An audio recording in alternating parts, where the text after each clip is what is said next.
Thank you. Thank you both, or all three of you, for being here. So the Biden administration has come in and revised the rule as a reaction to the Sackett opinion. And the Supreme Court found unanimously that, for different reasons, that the mere presence of water does not allow for federal jurisdictions. So they have removed the phrase significant nexus from the rule and kind of called it a day. So, Ms. Bodine, would you describe the jurisprudence here, and am I right that mere deletions cannot satisfy the requirements that were laid out by our Supreme Court? Thank you, Senator Capito.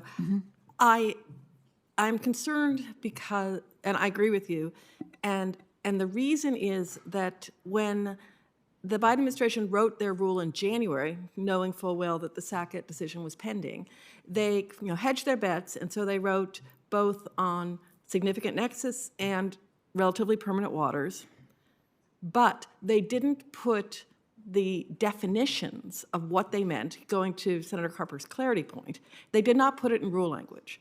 They, I think, attempted to isolate it from judicial review by putting all of that in preamble language. So when they issued their conforming rule in on September 7th, they excised significant nexus out of the rule language, but they left in all of their preamble language about what is that related to the Rapanos test. What is a relatively permanent connection?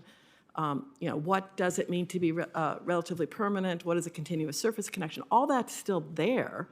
And they affirmed in a memo that they wrote on September 27th that that is controlling. So that January 23 language from the preamble is controlling the jurisdictional determinations in the field.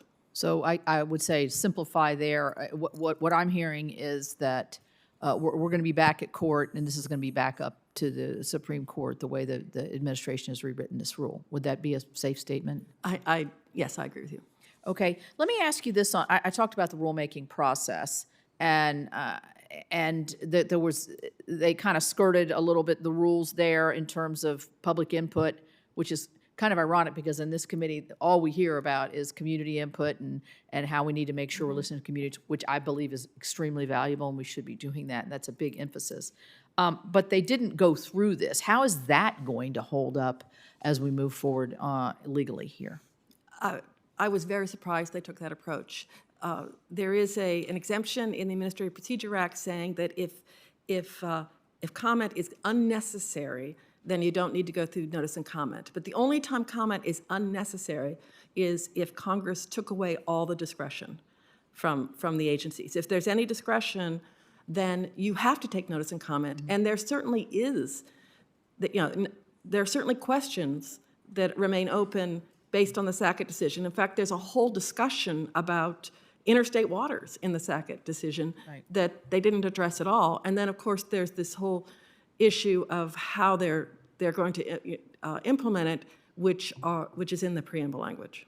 Well, I think, too, also to get to it, and I think, we have, as much as we might have a different approach to what we're trying to get here, one of the conforming themes, I think, that the chairman and I have, and all of us have, is some kind of consistency. Mm-hmm. So if we look at this map, we've got the purple and the green.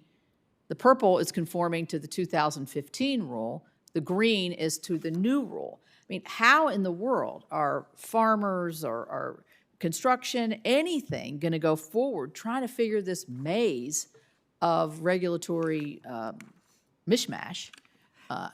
To me, that is makes it even more difficult than it already is.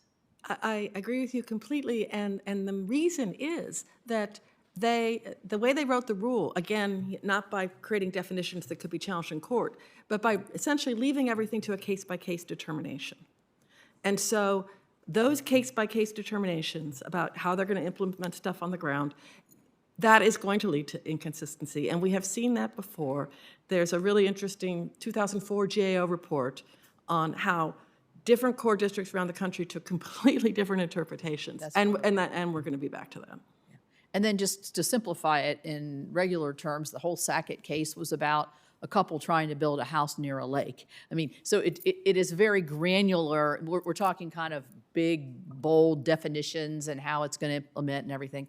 But basically, it's about homeowners, construction folks, farmers. It's the basic parts of our different states that are most deeply affected. So I think I'm out of time, and I'll turn it back to you, Mr. Chair. I think I'd like to ask one final question before I have to go to another event. The federal government does protect clean water. Our state governments protect clean water, and you mentioned other agencies that are involved in this as well.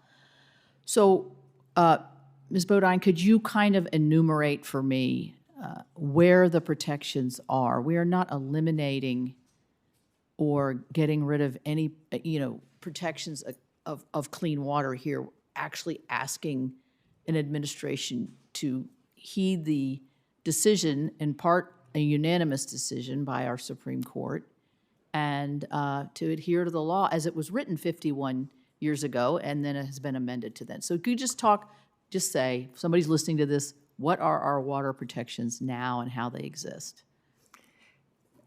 Thank you, Senator Capito. I know that the SACA decision has been depicted as this radical change, and it really isn't. For example, when you talk about isolated waters and wetlands, which the connectivity report tried to establish a basis for regulating those, even though in 2001, Supreme Court said you couldn't regulate them under the Swank decision. Since that decision in 2001, however many years ago that was, EPA and the Corps have not tried to regulate these isolated wetlands and isolated waters because of Swank. They tried to expand their jurisdiction through interpretations, including relying on the connectivity report, but they haven't done that. So that's not even a change from practice because of other Supreme Court decisions. And so in terms, so that, again, that would be status quo. But in terms of protections, we have, I mean, we have other programs, including cooperative programs, that people engage in that protect wetlands. I mean, we do talk about the agriculture, the conservation programs from USDA. The Fish and Wildlife Service talked about how after Swank, after 2001, they said 88% of the prairie potholes are not regulated. Okay. But then they went on to say, look, we work with the farmers in a cooperative way, and in the wet years, they're not plowing the prairie potholes. In the dry years, they can plant there. And it's cyclical because of how climate works. It's always cyclical. So again, that's not the same as saying you can never plow there. It's not the same as taking someone's land away. And that, again, was the status quo that was described in a 2014 report by Fish and Wildlife Service. And then, of course, when we talked about waterways, it is true. Yeah, water flows downstream, undisputedly. You can't just dump pollutants into a channel, and I don't care whether it's ephemeral or a ditch or any kind of channel, a fissure. All those meet the definition of a point source in the Clean Water Act. You discharge into a point source, and it's conveyed, another word from the statute, to a navigable water. It's regulated. So a lot of regulatory remains, a lot of non-regulatory remains. When we talk about other authorities and other projects like the infrastructure projects that this committee spends a lot of time on, I have to disagree. Like the Corps of Engineers projects that I was talking about for flood control have nothing to do with restoration. The Restoration Authority is a different authority of the Corps. The flood control, they do, we call it soft infrastructure or green infrastructure. That's not a restoration. That's setting aside or buying up land instead of building levees. I mean, that's done. That is part of projects where you preserve it, you preserve the wetlands to avoid exactly the flood impacts that I think Ms. Revels was talking about. And we do the same thing with our sewer overflow projects. We call it green infrastructure. Senator Markey was talking about stormwater. I'm personally aware of a number of stormwater projects and consent decrees where the solution was setting aside land to act as the sponge. That was the solution to deal with the stormwater problem. So none of those authorities affected at all by the Sackett decision. All three of you, thank you.